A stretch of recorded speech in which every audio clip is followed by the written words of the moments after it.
Hey guys, how's it going? Hope you're doing well. My name is Crown, and today I'm going to read you some very interesting stories that I hope that you're gonna love. And now, without further ado, let's go!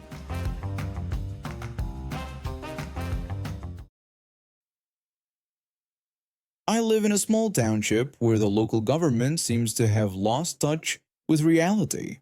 About 6 months ago, they decided it was a good idea to allow kids into bars. Yeah, you heard that right.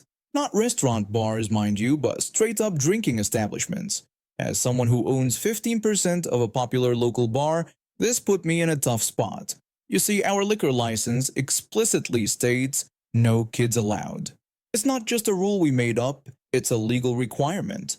Violating it could cost us tens of thousands in fines and our right to serve alcohol. But the township didn't care about that. They were too busy pandering to a vocal group of entitled parents who apparently couldn't bear to be separated from their precious offspring for a few hours. We tried reasoning with the township. We explained the legal issues, the safety concerns, the whole 9 yards. But they wouldn't budge. It got so bad that we had to get the state involved. And let me tell you, that's not something you do lightly in a small town. After 2 months of back and forth, the state finally stepped in. They put the township manager in her place and repealed the ridiculous law allowing kids in bars. The entitled parents, led by their ringleader, let's call her Karen, didn't take kindly to being told no. They started a campaign of harassment against our bar. Broken windows, graffiti trying to make us look like a gang hangout. You name it, they did it. They even spray painted Sons of Anarchy on our walls. I mean, come on, that's just a TV show. If they'd try that with a real biker bar, they'd be in for a world of hurt. Thankfully, we had state protection by this point. The county sheriff got several township employees and these so-called concerned citizens in the act. You'd think that would be enough to make them back off, but no. Karen and her crew were just getting started. Last Friday, a state official came to town to investigate the situation further. That's when Karen decided to make her big move. Despite the fact that the township police were no longer under her control, she organized a protest outside our bar. I was inside with the other owners, going over the books and taking care of orders when we got a call from the county sheriff. He wanted to come by and collect our CCTV footage for the investigation. I agreed, and while I was pulling the tapes, I spotted Karen and her mob on the live feed. They were outside waving signs and chanting about how we were discriminating against parents. I asked the sheriff to come with me while I told them to leave. When we got outside, I told the group to get off our property and that they weren't welcome. The township manager responded angrily, demanding that we start allowing children in the bar again, insisting that she never repealed her law. I explained that the state had overturned her decision and told them to leave before I called the police. The township manager threatened to sue us if we did. I gave them a final warning to leave the property, but before I could finish my sentence, things took a dangerous turn. That's when things went sideways. One of the protesters pulled out a taser and shot me in the chest. My heart did something weird, and I passed out right there on the spot. I woke up in the hospital later.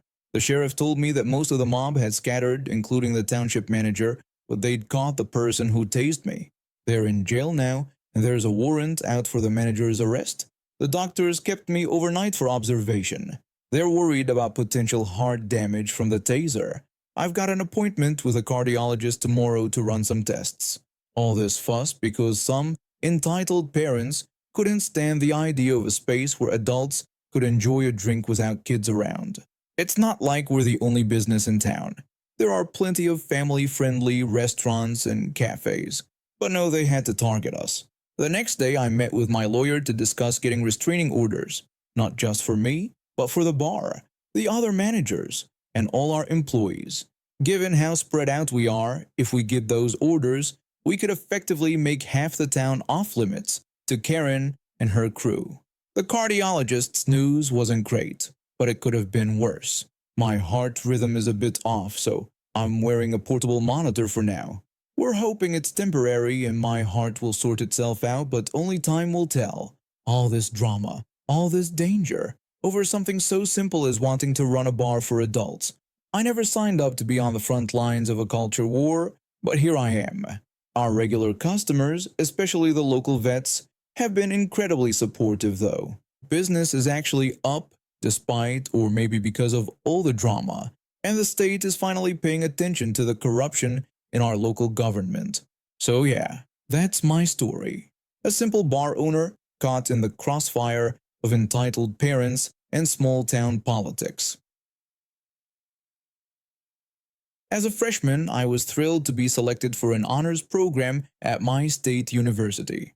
The program came with perks, including a spot in a co-ed dorm building exclusively for honors students. Little did I know that this perk would lead to one of the most stressful experiences of my college life. Within the first few weeks, I started dating a girl who lived right above me. Let's call her Karen. It seemed convenient at first. We were in the same program, lived in the same building, and could easily hang out. But as they say, convenience comes at a cost. Karen was intense. She described herself as fairly aggressive, which should have been a red flag, but I was too naive to see it. She talked constantly, mostly about herself, and it didn't take long for the other students in our building to start avoiding her. But I stuck around thinking maybe she just needed someone to understand her. Everything changed right after Thanksgiving break. I was leaving an evening class when my mom called, asking about some unusual activity on my checking account. I only had a debit card linked to my savings, and I rarely used it since we had unlimited meal plans. So when my mom mentioned several charges from a food delivery app, I was confused and concerned. I decided to ask Karen about it, thinking maybe she had used my card by mistake. When I asked her if she had used my card for any food deliveries recently, she denied it immediately. She seemed surprised by my question and asked why I would think that. I explained about the weird charges on my account, suggesting that maybe she had grabbed my card by accident. Karen brushed off my concerns, advising me to just cancel the card if I was worried. She insisted it was probably someone else. I followed her advice and canceled my card. But something didn't feel right, so I reached out to the food delivery app's customer service. They sent me receipts for the orders, and despite their attempt to hide the customer's information, I could clearly see Karen's name. I confronted her again, this time with evidence. I told her I had gotten the receipts from the app and that her name was on them. I asked her directly if she had really used my card without asking. Karen's response was explosive. She yelled at me, accusing me of suspecting her and using some choice words in the process. Her reaction was all the confirmation I needed. That night, she showed up at my door in tears, confessing to using my card and admitting she was a shoplifter. I was too exhausted to deal with it and told her we'd talk in the morning. The next day, I broke up with her via text. I figured losing $104.29 was a small price to pay to be rid of her. But Karen wasn't done yet. 2 days later, she barged into my room while I was studying. She demanded I give her stuff, yelling about where it was. When I asked what stuff she was talking about, she just screamed that I knew what she meant. She ransacked my room looking for something she wouldn't name, then left as abruptly as she'd arrived. I locked the door, but within minutes, she was back, pounding and screaming. She yelled that she knew I was in there and demanded I open the door. She started throwing herself against the door, trying to break it down. I could hear the wood cracking. Panicked, I called for help from the resident assistants. When they finally arrived and calmed her down, Karen revealed she was looking for a t-shirt and keychain she'd given me for my birthday. I gladly handed them over, wanting nothing more to do with her. The resident life staff filed a no-contact order between us and advised me to report the theft to campus police. The police suggested small claims court for the stolen money, but that wasn't feasible for a broke college student. Things escalated when I reported the incident to the university's Title IX office. They brought 3 misconduct charges against Karen: theft, threatening behavior, and inciting university staff intervention. They asked me to be a witness at her disciplinary hearing scheduled for, get this, Valentine's Day. In the months leading up to the hearing, I learned more about Karen's behavior. She'd failed all her classes, tried to cheat on me with another student, and was spreading lies about me to anyone who would listen. The day of the hearing arrived and I was nervous but determined to tell the truth. I showed up alone while Karen brought her parents and a lawyer. The disciplinary board, composed of grad students, assigned me a student representative, a junior economics major. When it was my turn to present evidence, I revealed something I'd kept secret, a video of Karen trying to break down my door. The room erupted in chaos. Karen's parents were shocked, demanding to know why she hadn't told them about this incident. Her lawyer protested loudly, claiming that this evidence hadn't been provided in pre-trial disclosure. A board member had to remind the lawyer that this wasn't a court of law and ask him to return to his seat. The lawyer continued to object, leading the board member to reiterate that they don't have objections in this type of hearing. The board eventually found Karen responsible for all 3 charges. They forced her to pay back most of the stolen money and move to a different dorm building. Her parents, having paid for her tuition, unused meal plan, lawyer fees, and restitution, finally pulled her out of school. I later heard that Karen returned as a part-time student, but I never saw her again thanks to the ongoing no-contact order. So, a bit about me. I've been working at this meditation and holistic wellness store for about 3 years now. It's a small place, but we've got a loyal clientele who come for everything from essential oils to yoga mats. I started here right after college, looking for a job that aligned with my values of mindfulness and wellness. At first, it was just a way to pay the bills, but I quickly fell in love with the atmosphere and the positive impact we have on people's lives. Now our store is in this quaint little strip mall. It's got a great vibe, but there's one major downside: parking. Our lot is tiny and we share it with a bunch of other businesses. To keep things fair, we've all got designated spots marked with our store names. It's not perfect, but it works. Most of the time. This one morning started like any other. I got into work early, set up the displays, and was just about to open when I noticed this fancy sports car pull into one of our spots. I figured the driver would come into our store or one of the neighboring businesses, but nope. This guy just gets out and starts walking away. I thought, maybe he's just running to the ATM or something. But after a few minutes, it was clear he had no intention of coming back anytime soon. Now, I'm usually a pretty chill person, but this really got under my skin. We'd had issues with people abusing our parking before, and it always ended up hurting our business. So I decided to go out and have a chat with him. I caught up to him just as he was about to cross the street.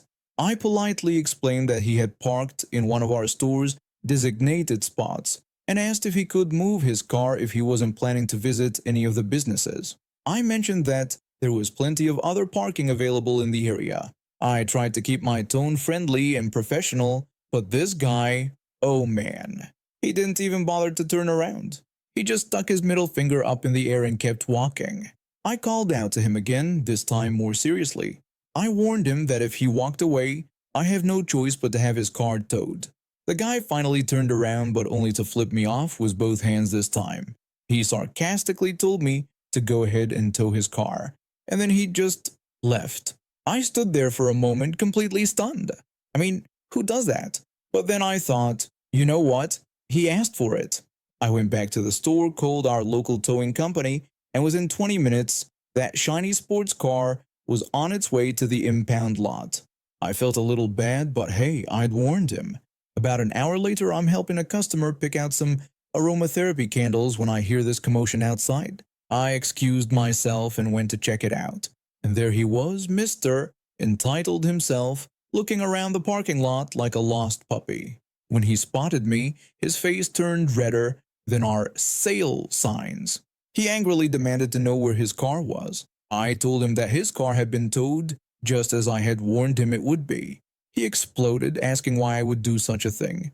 His language was quite colorful, to say the least. I reminded him that he had given me permission to tow his car when I warned him earlier. I also pointed out that it was bad karma to steal someone else's parking space, especially at a meditation store. It was like he couldn't decide whether to yell more or just implode on the spot. He started making ridiculous demands, insisting that I bring his car back immediately. I explained that I couldn't do that, but offered him the card for the towing company, assuring him they would be able to help. I handed him the card with my best customer service smile and wished him a nice day. When I turned to go back inside, I could hear him sputtering and cursing behind me. But you know what? I didn't feel bad at all. Sometimes people need a little wake-up call to realize the world doesn't revolve around them. And as I was locking up that evening, I saw him trudging back to the lot, looking absolutely defeated. Seems like retrieving his car had been quite the ordeal. He caught my eye as he passed, and I couldn't resist one last jab. I cheerfully wished him a lovely day and suggested he meditate on the fact that every action has a consequence. The glare he gave me could have melted steel, but I just waved cheerily and went on my way. When I saw an ad for a new tech company looking for fresh talent, it seemed like the perfect opportunity to kickstart my career. The company was developing some kind of revolutionary AI software. At least that's what they claimed. From day one, things felt off. The CEO was always talking about his grand vision and how we were going to change the world. But behind the scenes, it was chaos. We were understaffed, overworked, and the product was nowhere near ready. Still, I tried to stay positive. My co-workers were great, and we bonded over our shared struggles. We'd take short breaks together, grabbing coffee or chatting by the water cooler to keep our sanity. Little did we know those small moments of respite were about to become a huge problem. One Monday morning, we all got an email from the CEO. I'll never forget how my stomach dropped as I read it. The CEO announced a new policy in the email. He said that he noticed productivity was suffering because of too many breaks. He told us that from now on, there would be a $50 fine for every bathroom break, coffee refill, or water cooler chat. He said this policy couldn't be changed and told us to get back to changing the world. At first, we thought it was a joke. But when we saw security guards stationed near the bathrooms and break areas, reality set in. People were furious, but also scared. Many of us were living paycheck to paycheck and couldn't afford those ridiculous fines. I decided to speak up. I gathered a group of co-workers and we went to the CEO's office. I told the CEO that we needed to talk about the new policy. I said it was completely unreasonable and probably illegal. The CEO responded angrily, saying he was trying to run a business. He asked if we thought big companies like Facebook or Google got where they are by letting their employees slack off. One of my co-workers spoke up, saying the policy was inhumane because people need to use the restroom and stay hydrated. The CEO yelled at us to do those things on our own time. He said he wasn't paying us to pee or gossip and told us to get back to work before he started giving out fines. We left his office in shock. That's when we knew we had to take action. Word spread quickly, and by lunchtime almost everyone had agreed to go on strike. We made signs, sent out press releases, and prepared to walk out. The next day we gathered outside the building, chanting and holding our signs. Local news crews showed up, and we thought for sure the CEO would have to back down. Instead, he came out looking smug. He announced that we were all fired and threatened to sue each of us for breach of contract. We were stunned. How could he fire all of us? Who was going to do the work? But he was dead serious. Security started escorting people off the premises, and within an hour the building was empty except for the CEO and a few loyal executives. Things got really weird after that. The company obviously couldn't function without employees, and within a month, it had completely folded. But instead of admitting defeat, the CEO went on a media rampage, blaming us for the company's failure. In a local news interview, he called us entitled millennials who ruined his dream. He accused us of not being able to handle hard work and destroying a company that was going to change the industry. He even demanded that we pay back every cent of our salaries. It was absurd, but he actually tried to sue us again. Fortunately, a group of lawyers heard about our story and offered to represent us pro bono. They were eager to take on such a clear case of worker exploitation. The lawsuit was thrown out almost immediately, and the judge had some strong words for our former CEO. The judge called it one of the most ridiculous and outrageous cases he'd ever seen. He said the CEO's claims had no basis and that his treatment of former employees was terrible and probably against the law. The judge said he would recommend a full investigation into the CEO's business practices. It turned out that was just the beginning of his troubles. The investigation uncovered all sorts of shady dealings, from embezzlement to fraud. In the end, our former CEO was the one facing hefty fines and potential jail time. Sometimes I look back on that crazy experience and can hardly believe it happened. But hey, at least I'll always have a wild story to tell at parties. And now we have reached the end of today's stories. Thank you for watching, and see you next time.